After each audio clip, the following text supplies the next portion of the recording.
Welcome everyone to our first SERMA vlog. We're very excited to present this with two amazing leaders in our profession and members of our SERMA advisory board. First, we've got Faith Mason. She's Director of Workers' Compensation for Comcast NBC Universal. Faith, welcome. Hi, everyone. Thanks for having me, Rich. Absolutely. No. Christian Deputy, tell us who you are and what company you're with. Yeah, Christian Deputy with Buckner. We're a regional insurance brokerage firm that also works in the entertainment and sports arenas. So.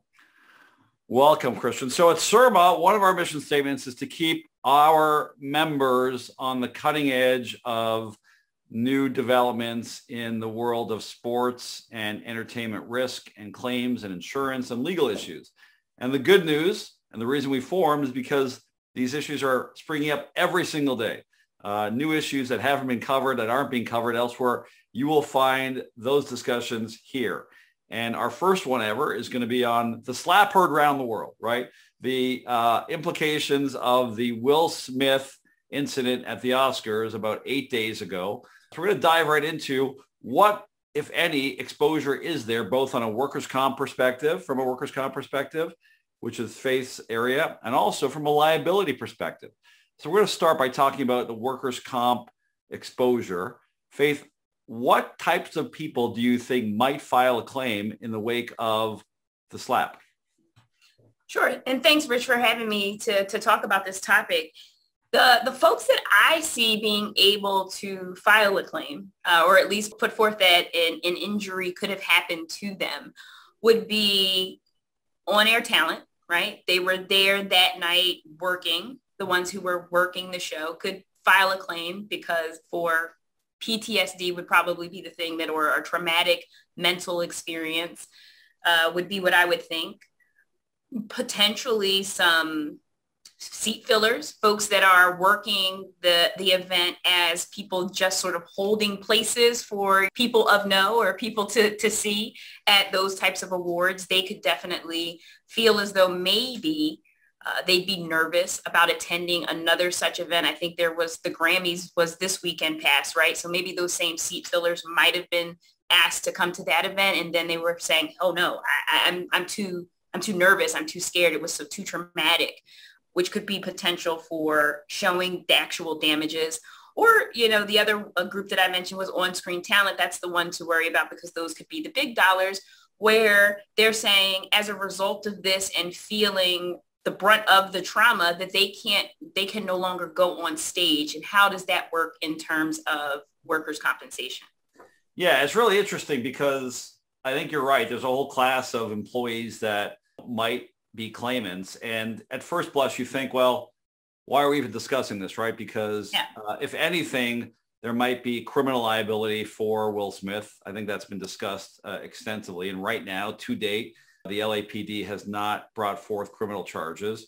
There might be civil liability as well. And Christian and I are going to discuss that in a few moments. But I think you're right? I mean, anytime, let's face it, anytime there's an incident like this, you're going to probably have claims. That's just the nature of our business. But to your point, absolutely, it's really interesting that I think you showed me a stat. A poll has already shown that, like 30 or 40% of people who watched that event are claiming already some kind of PTSD, some kind of psychological trauma. I mean, I personally can't get it on my head. So, I mean, I think I'm in that group.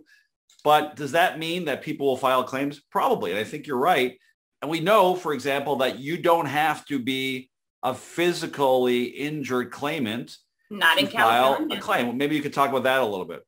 Yeah, not in the state of California. So it is a state that allows for a mental injury. And what that means for any of the general public who's not familiar with workers' comp is that you do not have to have a physical component in order to file a claim. You could legitimately have some kind of mental trauma, and that can amount to a workers' compensation claim in the state.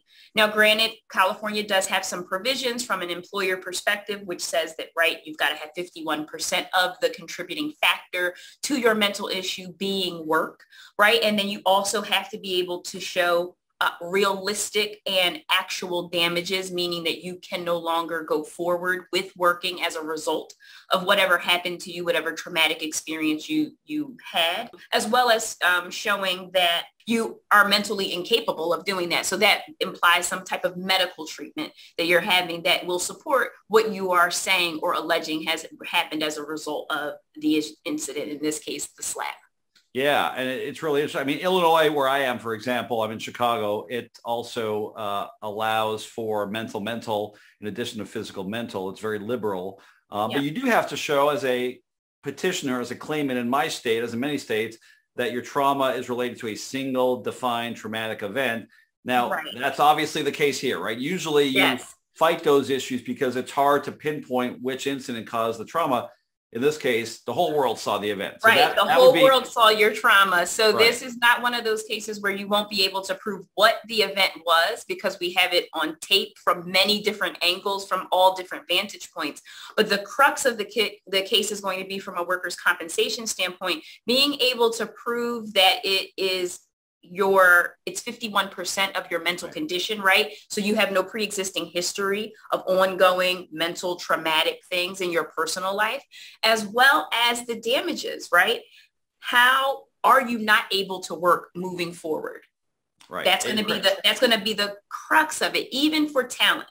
Very, very important. And our takeaway before we move on to Christian is, for our listeners and our viewers, analyze the claim from that vantage point, make a claimant prove their case, even though this is a incredibly well-known event by now. And if someone does file a claim and there is some shock value, remember, it's still a claim, right? If there is a claim, it's still a claim, and it's still the employee's burden to prove the elements. And to your good point, Faith, you'd have to prove causation. And what I tell my clients every day when there's psychological claims, I've had hundreds of them over 25 years, is there's always something in the past, right? I mean, there's inevitably, when you look into a claimant's medical history and they're claiming that one work-related event caused their trauma, inevitably they have a long history of other events. So always do your homework, do your due diligence, look into their prior history. And the second point is, what are the damages? What's the permanency? Even if a court would find that this incident would be compensable, what are the damages? Is there any long-term damages from viewing another person being slapped? Certainly Chris Rock might have some damages that we'll talk about in a second, but does someone who's in the Dolby Theater viewing that have any compensable, provable long-term damages? I would say no. It's very hard to prove. How would California look at that, you think? I honestly, I think it's going to be case by case, because if you say it in the sense of on-air talent, right? They feel concerned that they can't go to their next job where they would be a host and tell a joke. Right. There could be a case for potential damages, especially if we were going with another live studio on its audience where there's an ability to interact and people to get up or heckle or whatever. So that's a potential. I mean, I think honestly, I think it could be far-fetched, but we've seen a lot of far-fetched things in comp. It's very open and rightfully so for the employee, but as employers, we do have to be able to provide defenses. And I think there's a lot of them here for this particular incident as it relates to comp. For sure. All right. Great points. Turning to liability, Christian, also some unique liability exposure risks involved from a general liability perspective. So the theory is that, Will Smith might be sued by Chris Rock.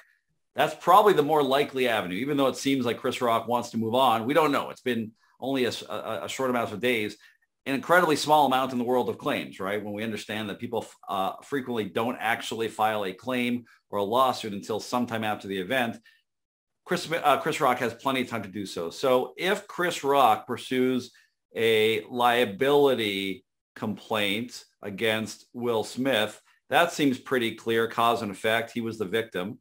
But there's some other potential defendants and likely defendants, right, as well. I think so. There's probably a number of likely defendants, Rich. One is the Academy. And I'll caveat that I don't understand all the relationships between those, but we can conceptually think about it. I can think, does the Academy have responsibility within it? What was their responsibility for managing the event?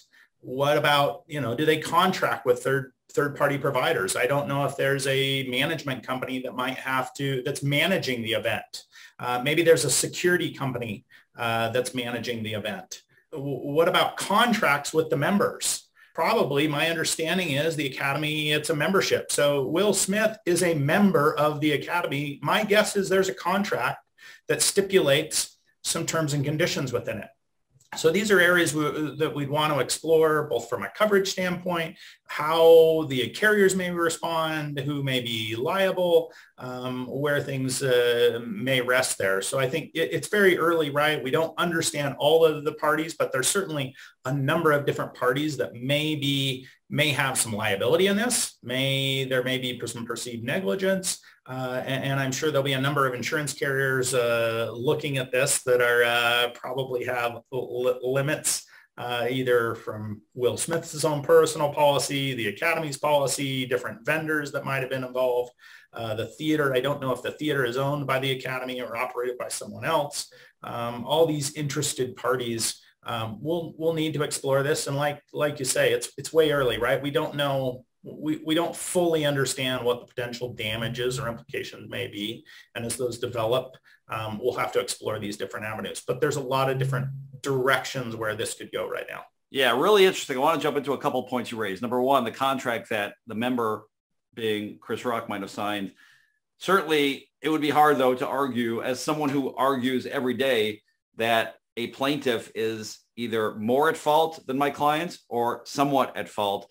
It would be admittedly hard in this situation to argue that Chris Rock, the victim of the slap, was in any way contributory negligent in this situation, right? It would be hard to tell a jury, well, yes, he got slapped, but either he contracted for that or knew it would have happened or should have been aware. So that's probably out of the question here. Whereas in most situations, we're always arguing the defense that the plaintiff has some degree of fault in the incident. The second thing is, what's really interesting is what you mentioned about security. You know, for sure, they are potential defendants. I mean, everyone, to your point, is a defendant. We always know that when a plaintiff files a lawsuit, they're looking at as many defendants as possible, including those who are deep-pocketed. So inevitably, if there was a lawsuit, either the security company would be named or they would be brought in by one of the named defendants. The argument being, and we've all heard these discussions going on in the last week, where was security? Why was this individual, albeit sitting in the front row, allowed to walk in from his seat and accost, batter a presenter, right? So that is a glaring question that I think I'd be worried about if I was representing the security company. Another overall issue, Christian, is notice, right? I mean, if I was a defendant, I would argue that, well, this was a lone wolf event. This was a random event, and we could not foresee that this would happen. And of course, the question would be, has anything like this ever happened before to put you on notice? The obvious answer is no. That's why we're talking about it, is it's such a strange and random event that, you know, lack of notice of a prior similar event would be a pretty good defense. Yes, obviously, if you're on the defense side, you're thinking about that, right? Although we've run into various situations where something hasn't occurred and yet an organization becomes liable for it, that they should have perceived that risk was there and managed for it appropriately. So, you know, I would anticipate if claims are made, if allegations are made, they're going to allege that they should have known. You had high profile people. It's not uncommon at the event that you're jarring with folks, that you're kind of teasing, so forth. So, you know, they may come out and say you should have perceived that this was a risk. And then it comes, but who should have perceived that? Who is responsible? And therein comes where these complexities come, right? Of all these different parties that each have a part in it, and trying to figure out what to do. I guess one of the things we can all learn from, if we're in this space, right, is what and how do we avoid this going forward? What do we need to do? Because the world's certainly a little bit different now regarding these events. And the history part is not so far-fetched, because we've all seen now reports over the last week of some history between these two people, right? I mean, we know that Chris Rock had a bit of a beef with Will Smith and Jada Pinkett Smith before. It's not the first time that he made a comment about them. Now, that comment didn't result in what happened here, but there is a bit of a history. In addition, Will Smith slapped a guy before. He slapped a reporter, not as violently, but he did have a history of slapping a reporter. So that would all come out during discovery. Very interesting. Maybe we'll wrap up with one question for both of you. And we got to say that, none of our clients, we're not involved in the particulars of this event, nor do we anticipate being involved. But I'd like to ask both of you, maybe we'll start with Faith and we'll end up with Christian, from a reputational protection angle. How important is that if there is a claim or a lawsuit in protecting the brand? Certainly, this is as high profile a criminal event as we've ever seen. I mean, you don't really think of it that way, but when we think of criminal events that have been witnessed by people firsthand, this is up there, right? So if there is a claim or there is a lawsuit, how important is getting that out of the way early to brand protection? I mean, I would say that it's very important. I will also caveat that that's not my ball of wax, we'll call it, but it is absolutely important to always protect the brand, but it's also important to do what's right. So the combination of those two things is what needs to happen. Yeah, Rich, I think there's a lot of brands involved here. I mean, one of the thoughts I went to was ABC, who has a long-term contract with the Academy to broadcast this. Obviously, a lot of what's funding this are advertisers and the viewers and so forth. So what does it impact the brand long-term and their ability to get advertisers? What type of advertisers, so forth. So all things, we're very conceptual right now and just coming up with ideas, but certainly that brand management will be critical and could be very impactful. It's going to take some time to realize if there really are damages.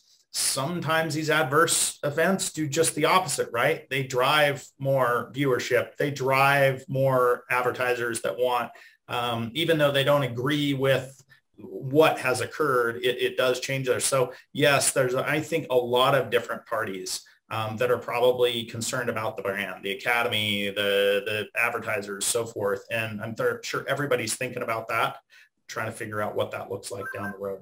Fascinating discussion. Faith Mason, Christian Deputy from SERMA. Appreciate it. We'll continue to monitor this issue on our website, on our vlogs, and we'll see you on the next one. Thank you both.